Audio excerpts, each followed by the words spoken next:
All right, I'm actually going to go ahead and start. It seems like we've got enough people on. So once again, my name is Rhodes Martin. I'm the coordinator downtown for clubs and organizations with Student Connection and Community. And we're going to be talking about undergraduate and graduate funding and kind of where to go find that on Sun Devil Sync. So the first thing to know is a couple of the funding guidelines is that funding requests are due. Typically, this is for all campuses, but there is some variety between campuses. So you can always go and check on that specific campus's website through USG or GPSA. But funding requests are typically 6 weeks in advance for guest speakers, travel requests, and then 4 weeks in advance for all other funding. I do know they prefer 5 weeks. So if you can get it, the sooner the better, pretty much. So just be encouraging. As an advisor, be encouraging all your students in your organizations to be submitting their funding requests as soon as possible. Requests are always best to be submitted 24 hours prior to the appropriation meeting on that campus. So I know for downtown specifically, they meet on Fridays. So to have it in by Thursday is the best thing. That way they can review it on Friday. When submitting a funding request, there are two types of things that you're going to have to do. One is a budget request and one is a purchase request. A budget request will always come first on Sun Devil Sync. This is where you initially can request funds, and then a purchase request comes after a budget request has been approved. And then these are the different types of funding that we offer. Funding opened on July 1st for this fall semester. There is operational and general club funding. There's startup club funding that is for new clubs. And then there's event funding. This you can be applied for every single time for your events. And then there's travel and professional development funding. The funding process for operational and general club funding is up to $4,000 and it must be submitted. This says 4 weeks. I recommend doing it at least 5 weeks in advance. This is a one-time, you can spend up to $4,000 like on a one-time submission for your club for the semester. Operational funding can include things such as marketing items, giveaways, incentives, t-shirts, hats, stuff like that. That is going to be helpful for your club throughout the semester. This is not funding money to be spent on something that is specifically for one event. This is something you want to spend on stuff you can give away throughout the whole semester, or that you can get your club new shirts, hats, or something along those lines. Startup club funding is pretty much the same as operational funding, but this is specifically for a new club. So if you have a new club that you are advising this semester, that you can look into getting startup club funding, and this can be given at a later date than the operational funding, because if your club starts up and operational funding is about to close, you have a little more time using the startup club funding. And then event funding. So you can submit up or request up to $2,000 for your events. This has to be submitted again 4 weeks in advance, but 6 weeks for more complex requests. You just need to make sure that this is for things such as apparel, equipment rental, event supplies, marketing and promotional stuff, things that are specific to that event rather than operational funding. Event funding cannot be used for operational funding. It needs to be specifically for an event that you are putting on. And then finally is travel and professional development. Travel can get a little tricky, but I'd more focus on the professional development side of things, such as registration fees, lodging, as well as fees to take certain tests or exams for postgrad. So a lot of our health majors or a lot of our majors looking to do real estate exams or take the LSATs for law school, you can look into getting professional development funding for those exam prices because they can be a little spendy. And requests for this one must be submitted 6 weeks in advance. If it's going to be having to do with travel or going out of town, advisor, you must be involved in the process. And that way, this is just so ASU knows that it's being like overseen and basically that someone is there to make sure it all goes right. All right, the budget request process. So this is on Sun Devil Sync. We're going to walk through of how to put in a budget request. So the first thing you would do, we're just going to use the women in science engineering as an example, is you would go to the little hamburger menu on the side, and this is changed. This is showing you the old view of Sun Devil Sync, but it still would be the same. Just go to your little club, your club's manage page, and go down to finance.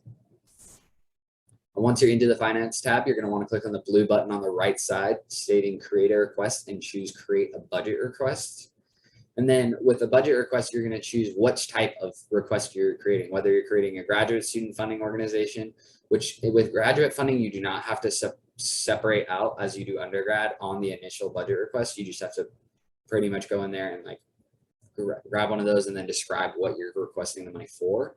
But with the undergraduate funding, make sure you're choosing whether you're doing operational funding, startup funding, or event funding. And then once you're inside that and you choose an operational funding, we're going to go for this example. Make sure to put the title of your organization and what and that it is operational funding. Describe what you're getting. This will be your public purpose statement. This basically means to know why this will benefit the ASQ community and your organization.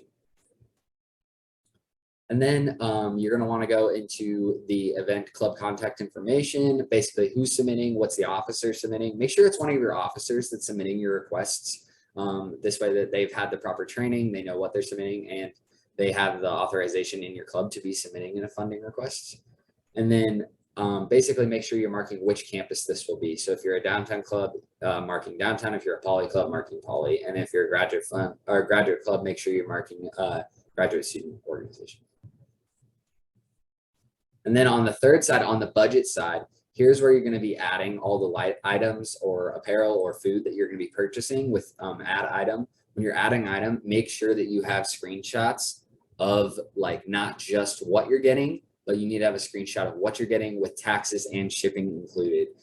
They will be sent back if there's not taxes and shipping included on their requests. This is something that has to be there so they can know how much is being charged. With the vendor name, make sure you're creating a new line each time. So if you have a different vendor for different things, make sure there's two separate spots. Do not put them all on one. It's a lot easier to go through if they're all separated out. That way the teams, the appropriations committees can just go through each one, looking line by line of what needs to be or what is being requested. And then that way, if there's any issues with any of them, they can specifically tell you, oh, line 4 has an issue, please review and make the proper adjustments. And then once everything's in there, make sure before submitting that you just check that all your totals are correct. Make sure the event costs are separated by vendors and that you have included taxes and shipping. Then once everything looks good, you can go ahead and click submit, which will take it to its preliminary review. And then once the budget request is submitted, there are a couple of outcomes that could happen. You could get a fully approved, which means you're good to proceed to the next step. Partially approved, which would a lot of times mean that you have again like 1 line or 2 lines that needs to be fixed, and then other than that it's okay. Or you need to provide, it's approved on the terms that you provide a proper like in picture of sticker. A lot of times this one can be like send them a sticker, picture of the sticker, and then it also can be denied. When it's denied, this doesn't necessarily mean it's like over. It just means they're sending it back for you. It can be sent back with comments on how to adjust for something. So a lot of times people get scared off by that denied comment, but just know that means that it can come back to you and you can fix it and resubmit. All right, so if you are fully approved, you will then move on to the purchase request process, also in Sun Devil Sync. So same thing, we're gonna use that little hamburger menu on the side, go to finance, and then once again, create a request, but this time you're gonna choose a purchase request. A purchase request, you're going to want to populate from the budget. So that's why the budget request has to come first, because the purchase request uses what was approved in the budget request. Once you are you've populated it from the budget, you're going to select the vendors, and that way it'll give you the name and the price that you're going to be using for each vendor. And then make sure you're again listing the requester's name, phone number, which campus you're doing this on, and all the items that are being purchased. As you can see right here with the 2 dozen chocolate chip cookies, 1 dozen of the blueberry muffins, make sure you're being very descriptive in exactly what you're purchasing and how much of each of those based on like quantity. And then finally, make sure to add the public purpose statement at the bottom. Again, this is the same one you should have been using on the budget request. It's explaining what the purpose of this purchase is, how is it going to help your organization, and how is it going to benefit ASU as a community. And then purchase requests. So the payment options on purchase requests are reimbursement, which should not be used as much as possible because it's very hard to get done. I would almost encourage never looking to get reimbursement unless it's absolutely necessary. And when it is absolutely necessary, make sure you're talking to the business operations or your club team ahead of time, because reimbursement really should never be used. The main 2 that should be used are invoice with our vendors. Here at ASU, we have lots of vendors that you can choose from. You can always ask the club team or USG for the list of vendors so you can get an idea of who to go through, or the purchasing card if you're using a non-listed vendor and buying something from them. But these should be the main two, should be the purchasing card and the invoice. You should very rarely be using reimbursement. When you are uploading on the purchase request, make sure to upload the receipt or invoice, as well as if it involves food, you need to be filling out a BMF as well. That's a business meal form. It looks a lot like an ERF that many of us have done, but this one is specifically for food. That way ASU can know how much food is being there and who is providing it. And then finally, make sure to upload screenshots. So like we were talking about earlier, if you're getting stickers, t-shirts, hats, anything that's going to have a logo or be handed out, you need to have a screenshot of those things so we can see that all the logos, pictures, everything is being used, is approved, and is not using anything that is not allowed.